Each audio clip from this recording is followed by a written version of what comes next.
I continue to reflect upon the experience of the self in Fichte, and I repeat what I said in my previous video. I want to elevate the viewer above the sensuous, and I want that the self, which speaks in this video, in this inquiry, in this investigation, not be confounded with this empirical individual that you see, but I want the viewer to become the self that is inquiring. When I observe the world of phenomena, everything is transformed, and before I can grasp it, it has already changed. But I know that the changes that we observe in the world of phenomena obey certain laws, that it is law abiding, and the phenomena keep changing, but the laws remain identical, and I can grasp them by a cognitive process of intellection. Why, amongst the infinite diversity of determinations that nature adopted at this moment, why did it adopt these determinations and not others? Because they are the result of the previous determinations, and we can regress ad infinitum, and we are supposed, and we are constrained to set a first cause, which is not the effect of any previous cause, but which is the cause of itself. So if we wonder about the causes of phenomena, we are forced to think about a self-caused process, which is the effect of itself, and which sets into motion all the causes, all the effects, and all the later causes, and all the laws, and all the phenomena. And this is what Aristotle named the unmoved mover. We are led to think about this unmoved mover. I enter in a chain, a closed chain of phenomena in which each member is rigorously determined by the previous one and determines the next and the following one. And all the possible states of the universe could be found by a simple reflection upon any given instant, by reflecting and giving an explanation to the phenomena, by the causes and the consequences which can be derived or inferred from any given phenomenon. I receive the whole in each part, because each part is what it is only through the whole, and it is necessarily through him or through the whole. Why are the determinations of nature the way they are at this precise moment? Because they are the result of the preceding determinations. But why were the preceding determinations? And ad infinitum, until we reach the causa sui, the self-cause, or the unmoved mover.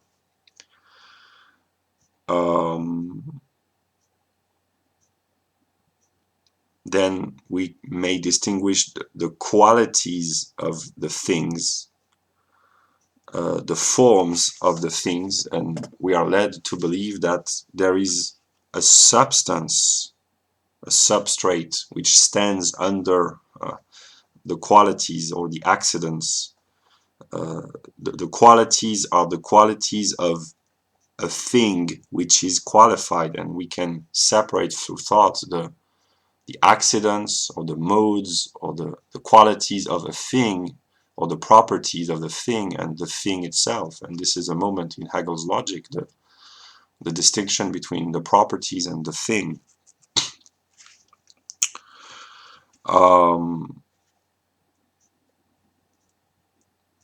I think about a force But I know that there are in modern physics 4 fundamental forces, one of which, gravity, is not strictly speaking of force, it's a curvature of space-time, but and the weak interaction and the electromagnetic force can be collided into one at certain specific conditions of physical states. So there are forces, and the,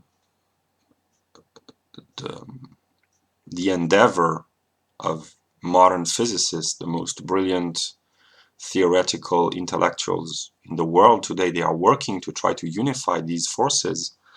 And we, and I, am a manifestation of these forces, and the world which confronts me is the manifestation of these forces. So I am these forces having become conscious of themselves through the mediation of my individual self, and these forces of nature can reflect upon themselves and can become conscious of themselves, and discover themselves and study themselves and uncover themselves through the thinking activity of man and the reflecting activity of mankind. A force cannot be thought of or thought about without an effect, which in Hegel's language means a manifestation, that the force manifests itself, and we know the force through the manifestation of itself. I see a flower springing forth from the soil, from the earth, and I conclude that there must be a formative force within nature. And I know that we, in the modern day and age, we call this Darwinian selection and the theory of evolution, and it is the self-moving, self-adapting process of life which has given birth to organic beings. And there are flowers, plants, animals, and organic forms. Yeah. If I consider the whole of things, the totality of things as one single nature, then I must conclude that there is one single force. And this is the work of the modern physicists, to try to bring back the whole of nature to unity. And I must conclude that I am a manifestation of nature, and that I am a thinking manifestation of nature. So by thinking about nature, I am thinking about myself, and I am no different from nature, because I am a manifestation of nature. Nature is a coherent whole, a coherent totality. Each individual part of nature must be what it is, because all the other parts are what they are. And one cannot change any event, any moment in this totality without changing the whole. And Hegel says that nature is the reflection of what he calls the eternal logical idea, which is a whole, a logical whole. And if it is true that nature is the reflection of the idea, then nature must be holistic and total as well. So, yeah. Me, myself, with everything that I call my own or mine, I am a chain, a moment in this chain of strict natural necessity, and I have become effective or actual, wirklich, by an other force outside of me. And by what force, if not the universal natural force? Because I am a part of nature. So I am the laws of nature, the laws of physics and biology and chemistry, becoming conscious of themselves. And I add, it is not in the thinking philosophical inquiry of the book, but there are laws at work in psychology, sociobiology, politics, economics, sociology, history, and I am also the product of these laws because they shape my consciousness and my being, and I am the manifestation of my world and of the position that I hold in this world. So yeah, in the view of this uh, moment in the process of consciousness, thought is a manifestation of the forces of nature. Nature has extracted thought out of matter and has become the thought of itself. But from my point of view, I believe that it is not matter that produces mind, but it is mind, it is consciousness which produces nature. I don't know yet how to explain it, but I believe it's more true in this view.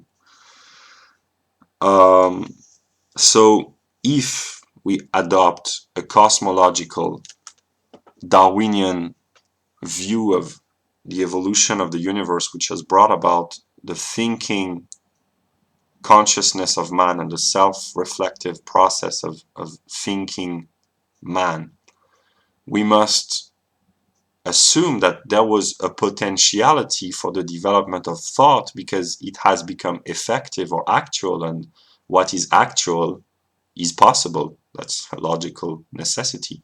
So it was possible for the universe to produce thinking man. And all the possible thoughts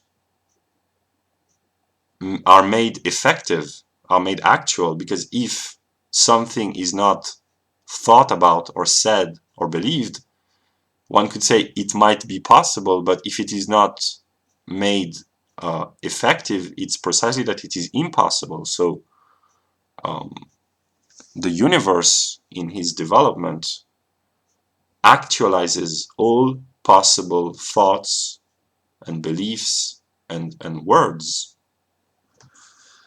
And